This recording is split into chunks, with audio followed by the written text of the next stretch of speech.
अद्वसित no बनते भोजनं परकम्मतं।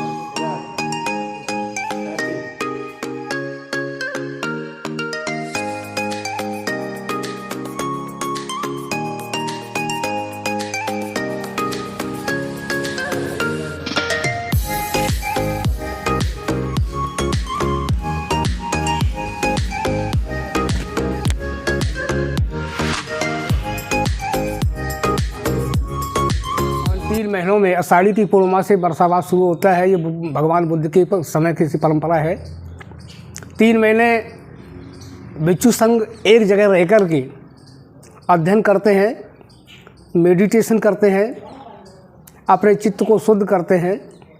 जब अध्ययन करते हैं तो इसी अध्ययन को जो है 9 महीने चरत विक्के चारका और भोजन हिताय भोजन सुखाय बहुत से लोगों के कल्याण के लिए विचरण करते हैं। और जगह जगह जहाँ लोग जो है अंधविश्वास में जकड़े हैं, जो लोग अज्ञानता के रास्ते पे चल रहे हैं, उनको धर्म दे कर के धर्म के रास्ते पे चलाने का काम करते हैं। ऐसे समय में, बरसावास के समय में, जो उपासक अपने घर से अपने खून पसीने की कमाई को भिक्षुओं के समर्पण करते हैं, बड़ा उनका पुण्य होता है। इसका ये जो पुण्य है, मनुष्य जब तक मनुष्य जो है संसार में जन्म लेता रहेगा, ये पुण्य उसका साथ रख देगा। क्योंकि जिस प्रकार से हम लोग बाज़ार से चिप लाते हैं और उस चिप को हम लोग लोड करा लेते हैं, लोड कराने के बाद फिर मोबाइल में जब लगाते हैं, उस मोबाइल में हमने जो फीड किया है वही निकल के आता है।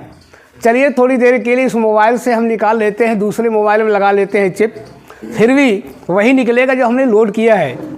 तो इस मनुष्य लोक में जब हम जन्म लेते हैं तो भगवान बुद्ध ने जो है पहली पारमी जो दान की पारमी बताई है, तो ये जो दान आपने किया है, खून पसीने की कमाई हमारे समर्पण किया है, भिक्षुओं के समर्पण किया है, इस भोजन से जो है, इस भोजन से भिक्षुओं को जीवन मिलता है, इनकी आयु बढ़ती है, इनका बल बढ़ता है, बुद्धि का विकास होता है, निरोगी काया मिलती है। लेकिन इसके बदले में उपासकों को 5 चीज़ें मिलती हैं। आयु बढ़ती है, बल बढ़ता है, बुद्धि का विकास होता है, निरोगी काया होती है। ये 5 चीज़ जो है भिक्षु को दान करने से, यानी आपको 5 चीज़ें मिलेंगी। यश मिलेगा, आयु बढ़ेगी, बल बढ़ेगा, बुद्धि का विकास होगा, निरोगी काया होगी। ये 5 चीज़ें आपके इस पुण्य से मिलेंगे। मनुष्य लोक में आकर के आपने जो पुण्य किया है, ये जो पुण्य जो है आपके इस चिप में लोड हो जाएगा। कितने साले बीत जाएं, लेकिन ये जो है पुण्य आपने जो किया है इसको आप भूल नहीं सकते, इसमें लोड हो जाता है। जब आदमी संसार से चला जाता है, फिर यही चिप निकल के जाती है, और ये चिप निकल के जाती है, यही चिप जो है फिर दोबारा से जन्म लेती है, दूसरे शरीर में जाके प्रवेश करती है। फिर वहाँ जब मनुष्य लोक में अगर आते हैं तो फिर आपको जो है इसका पुण्य मिलेगा। जितने जन्मों तक जो है आप जो है इसका पुण्य मिलता रहेगा, लगातार मिलता रहेगा। तभी भगवान बुद्ध ने 4 आर सत्य में कहा था कि जन्म ही दुख है, जन्म ही दुख है। क्योंकि जो मनुष्य इस लोक में आकर के जो पाप करते हैं, मनुष्य के रास्ते 2 हैं चलने के लिए, एक पुण्य का और एक पाप का। एक अज्ञान के रास्ते पे चलते हैं और एक ज्ञान के रास्ते पे चलते हैं। तो जो ज्ञान का रास्ता है, ये जो मनुष्य का है, ये मुक्ति का मार्ग है। जो ज्ञान के रास्ते पे चलते हैं तो वो जो है हमेशा उसको जो है हर जन्म में उसको सदकर्म मिलता है। और इसी प्रकार से आपने जो भोजन दान दिया है, इससे अगले जन्म में, इस जन्म में आपको पुण्य मिलेगा। लेकिन जितने जन्म लेते रहोगे तो उसी प्रकार से आपको उसका पुण्य का फल मिलेगा, कितने भी जन्म ले लो। तभी भगवान बुद्ध ने जो सम्यक संबुद्ध बने थे, तो उनके कितने कल्पों से जो है पुण्य कर्म करते करते करते करते आखिर में जब सम्यक संबुद्ध बने तो उनके संपूर्ण जो है पुण्य हो गए। तभी जाके सम्यक संबुद्ध बने और इस संसार से मुक्त हो गए।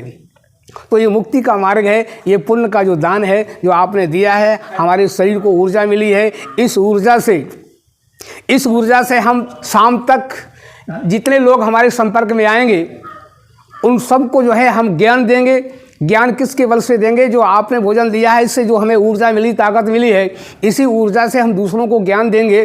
तो आपका जो है ये पुण्य जो है कितने लोगों को यश जाएगा, कितने लोगों तक जाएगा ये दान। जब दान जाएगा तो अज्ञान के रास्ते पे जो भटक रहे हैं उनको ज्ञान मिलेगा, तो इससे आपका बहुत बड़ा पुण्य होता है। चलिए, इस वर्षावास के काल में आपने जो किया है, जो अपनी इस खून पसीने की कमाई को हमारे समर्पण। मेरा नाम बंते संघ प्रिय। आज श्रद्धावान उपासक श्यामली साक्य सपरिवार के साथ भोजन दान के लिए संघिसा पधारे हैं और हम सब लोग भिक्षु संघ आप इनको मंगल कामनाएं करेंगे, इनको आशीर्वाद देंगे कि इनका परिवार फले फूले और इसी तरह से भिक्षुओं की सेवा करें। ये वर्षावास सभी भिक्षु 3 महीना तक एक स्थान पर रहते अध्ययन करते हैं, कुछ कहीं चारिका नहीं कर सकते कहीं चारिका के लिए नहीं जा सकते, इसलिए सभी लोग भिक्षु लोगों के लिए सारे उपासक लोग प्रतिदिन कहीं न कहीं भोजन दान लेके आते रहते हैं और असीम पुण्य संचय करते हैं भिक्षु। और इन सभी के लिए मंगल कामनाएं के लिए मुक्ति मार्ग के लिए इनको मार्ग प्रशस्त करते हैं, ज्ञान देते हैं और पुण्य का यही एक अवसर होता है कि आप सभी लोग इसी तरह दान पुण्य करते रहें, भिक्षु को दान भोजन दान करते रहें। और आज हम लोग इसी तौर पर इन परिवार को आशीर्वाद देंगे, मंगल कामनाएं करेंगे, सभी लोग आशीर्वाद देंगे। अभिवादन शीला सांग निचांग बदा पचायनो चत्तारो धम्मा वदन्ति आयुवन्नो सुखं बलं आयु आरोग्य संपत्ति सग्ग संपत्ति हेतु च फीतो भवन्तु लोको च राजा भवति धम्मिको। साधु साधु। सबका मंगल हो, सबका कल्याण हो, सभी दुखों से पापों से मुक्त हो। इन परिवार के प्रति अनंत मंगल कामनाएं। साधु साधु।